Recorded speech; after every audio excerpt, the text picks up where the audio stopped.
Hello all. Wow, I look lovely and I sound pretty bad, but I have been trying to do this video now for nearly 2 weeks, I think, and there's never going to be a right time because currently we are having some major health in our house, and so I thought I'd come and do it now quickly, hopefully, because the kids are just getting ready for bed. So this is part 2 of Grayson's tube diaries. So he hasn't got the tube yet, but we do have a date.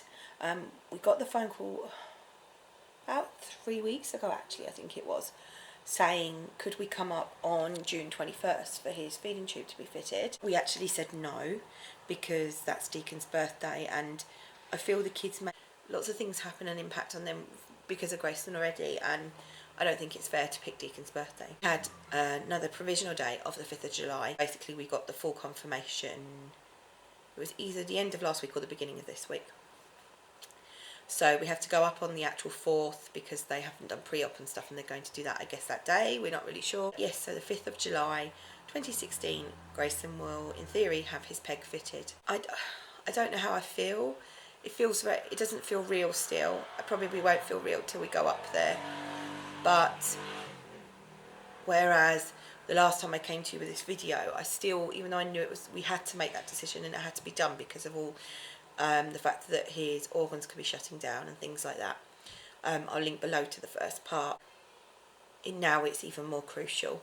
So very, very quick recap on Grayson since the last video, which has got to be months ago now. Grayson has severe epilepsy, which unfortunately has taken a very nasty turn in the last 5 months or so. So he's always had masses of nighttime seizures, approximately about between 40 and 50 a night, which have never been controlled. But he is now having seizures throughout the day, and currently is running about approximately 50 seizures a day. He's having what are called tonic-clonic seizures, so the most obvious seizures that you probably would all know if you said someone's epileptic, but Grayson's don't manifest like other people. He's having what are called absent seizures, which is when basically he goes into what you would probably think is like a really big severe daydream, and that's quite damaging to the brain. Sorry, messy house. He is also having drop seizures. So these basically mean that he can be doing anything. He could be sitting down, he could be walking, he could be standing, and all of a sudden he just isn't there. His whole body goes and he literally drops to the floor. They are obviously really dangerous, and he has fallen and smashed his head on a couple of occasions. Thankfully, touch wood, nothing has needed to be hospitalised up to now, but with obviously Grayson having part of his skull removed and a weakened skull, it doesn't bear thinking about what those seizures could do for Grayson. He went in from a mass equivalent to a 2-month dose, I think it was, last week via IV. Unfortunately, it didn't work, and it's not working. And Grayson's drop seizures are becoming progressively worse. He's now in falls, headgear all the time. There'll be a picture at the end of this video so you can see what I mean by that. Due to the level of his seizures and the sheer quantity, and the fact that unfortunately Grayson, unlike most people I don't know if most people, but basically we've been explained that when people have seizures like Grayson's having, to the severity of Grayson's, they basically go into a catatonic state for approximately anything between like 2 hours and 18 hours after. Grayson won't do that. He rarely does. He's rarely resting. So basically his brain is never rejigging itself after all these seizures. And the result of that is a little boy who is mentally and physically regressing. He really is a shadow of himself. He is losing the ability to walk. He's losing the ability to stand for periods of time.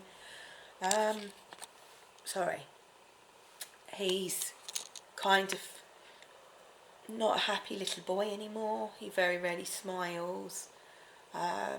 He just wants to be cuddled a lot of the time.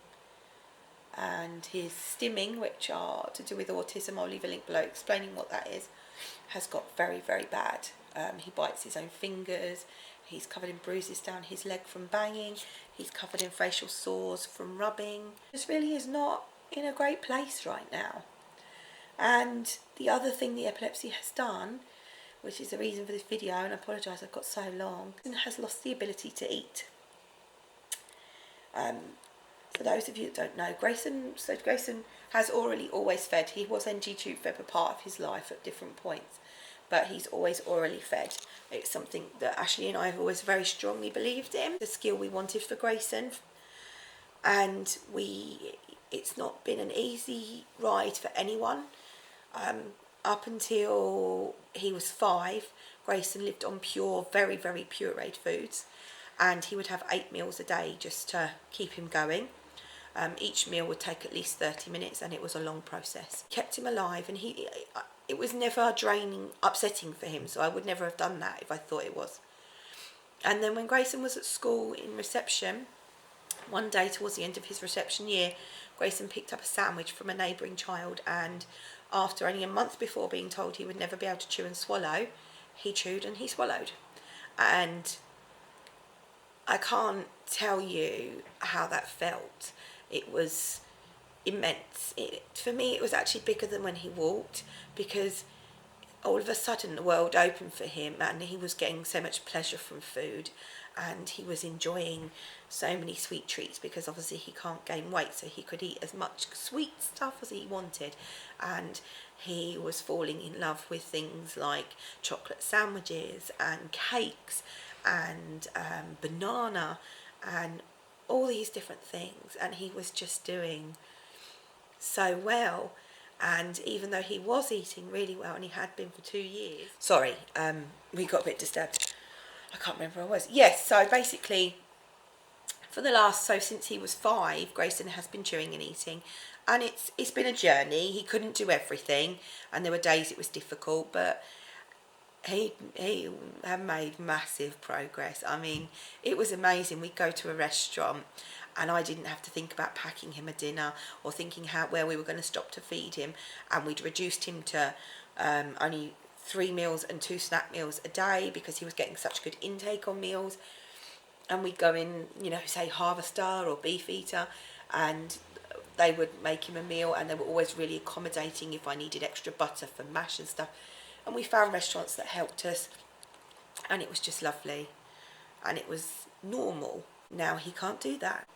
So the final straw came for half term. Grayson was sitting at home. His meals at school have progressively got smaller, saucers worth of food a day, and he's losing weight. You can see it. He went back down to under 15 kilos last month, and obviously he's 7.5 now, and he's 15 centimetres tall. So for some of you who have got children, probably appreciate how skinny that is. And so the week before the half term, we were feeding Grayson a sandwich, which was the one thing he was still managing quite well. He has them in tiny little bite-sized bits, and he started to choke. And unfortunately, even though on many occasions we've requested it, Ashley and I have never been given any form of medical training in terms of to do with Grayson's breathing issues, his aspirations, anything. I don't know why, and now I feel really angry at myself that we have never pushed for that before now. So Grayson started to choke in the kitchen, and Ashley and I thankfully were both home, and honestly we didn't know what to do. We started by trying to hit him on the back. That wasn't working, and he had been choking. I can't even tell you time now, because it was just, everything sort of slows down and speeds up at the same time. But I think it was a good 20 or 30 seconds, maybe even longer, and we couldn't get it out.